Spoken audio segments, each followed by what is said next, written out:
Your job is boring, you don't get paid enough, you don't see your family and friends, and when you get home, you have no energy to do things you like. You go to bed thinking, how am I gonna do this for 40 more years? Does anyone actually like their job? Hi, my name is Trisha. This is my 1 year anniversary at Azura Associates as a process analyst. This is my 10th job. I know, that's some classic Gen Z job hopping activities. But hey, out of all of my peers, I'm maybe 1 out of 2 people I know that actually like their job. And in this video, I'll give you my top 3 tips when you find yourself stuck in a job that you don't like. Let's get into it. Tip 1 is take ownership of your career path. Remember that you have a choice. Let's say you're in a well-paying job and it's soul sucking. Every day you're so ready to put down your resignation letter and just leave. But that paycheck hits and the pain washes away and you forget for a little bit until you clock in the next week. Hey man, I've been there. And at every job you have 3 choices. 1, stay and change nothing. 2, stay and change something. And 3, leave to find something else. And what you choose depends on your safety net, your risk tolerance, and low-key, your complacency with your goals. Because sometimes we stay in jobs that we know won't improve and achieve the things that we want to achieve, and we're just gonna say, well, it pays well. Remember that cost isn't just financial, it's mental too, but whatever the choice is, accept that you made a choice, and your choice will always reflect what you need at that moment. So for example, if your safety net's a little bit small and you want to increase that so that you can take the risk that you want to take with a little bit more comfort. So when I was in this situation, I didn't like my job because 1, I couldn't grow my skills, not as much as I wanted to anyways, and that's important to me because I'm way too early into my career to be stagnating. 2, the company's values didn't really align with mine. I'm not the kind of person who can spend 40 hours a week knowing that it's just raising shareholder value. I like to think that I enjoy working in companies and projects that do a little something for humanity. And 3, I didn't like that job because I didn't have enough autonomy. I like being guided, but I don't like being constrained. There's the difference. And those 3 reasons were strong enough for me to choose choice number 3, which is leave and find something else. That's of course after I've built enough of a safety net so that I can reduce that risk of not finding a job and not having enough money to pay the bills. Luckily at my current role, I can explore the projects that I want to, which means I can try out the different skills that I want to improve. And all the work I do benefits the environment somehow, so I don't have those 3 problems anymore. My friend once told me that you go into dating not to find what you like, but to find out what you can't stand. And I think it's the same with jobs. Working a bad job, you'll figure out what you can't tolerate, and it's up to you to accept those standards. So tip number 1 is remember you have a choice.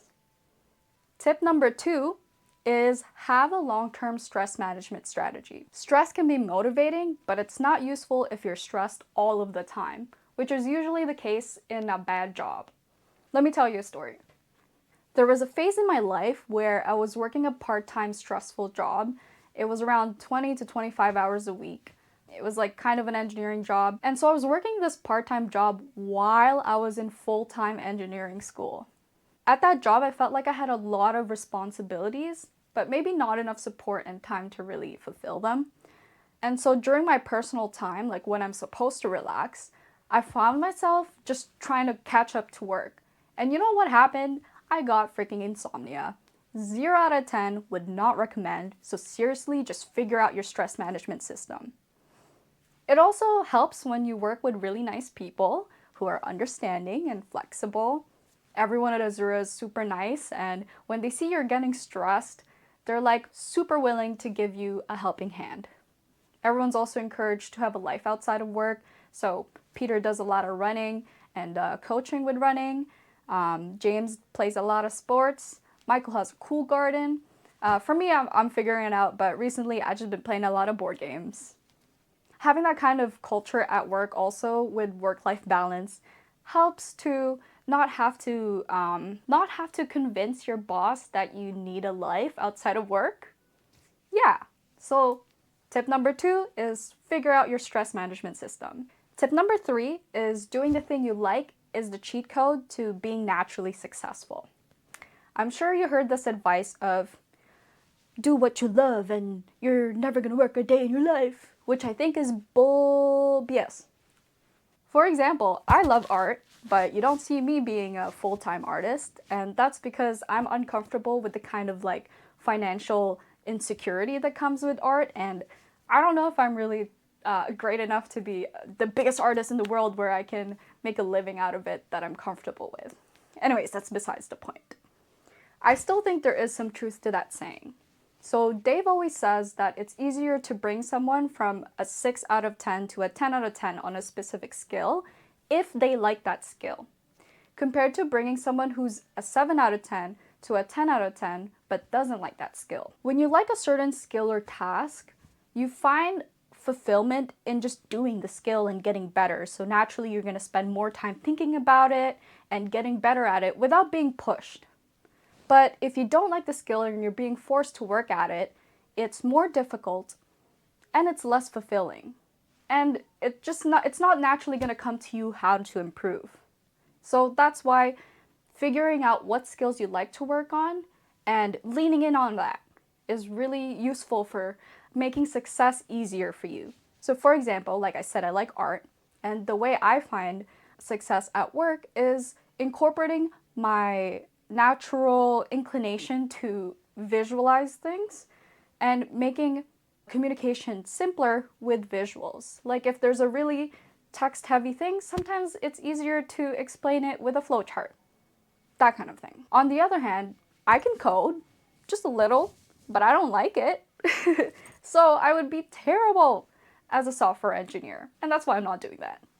To recap, tip number 3 is find something you like because that's the cheat code to being naturally successful. Hey, you don't have to take advice from me. I'm super new to my career too, and maybe this is more applicable to new grads and the people who are more experienced got it figured it out.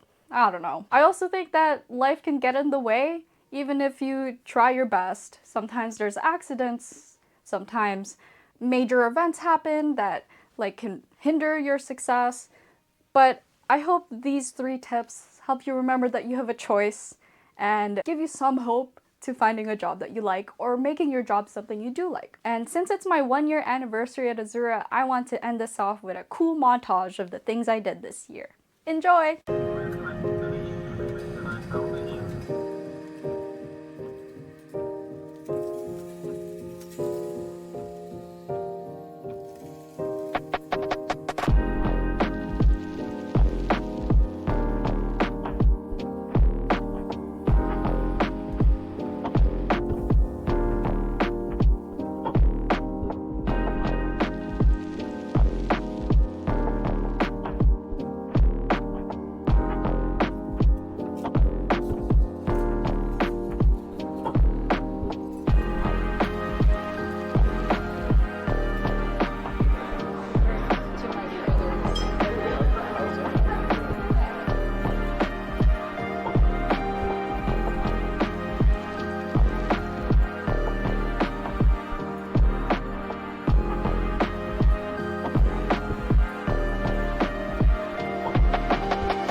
Yesterday on the panel, and I thought I did well. And it's a proud moment because my first conference was at VOB East earlier this year in April, I think, and so it feels great to be able to go to my first conference not knowing anything and just meeting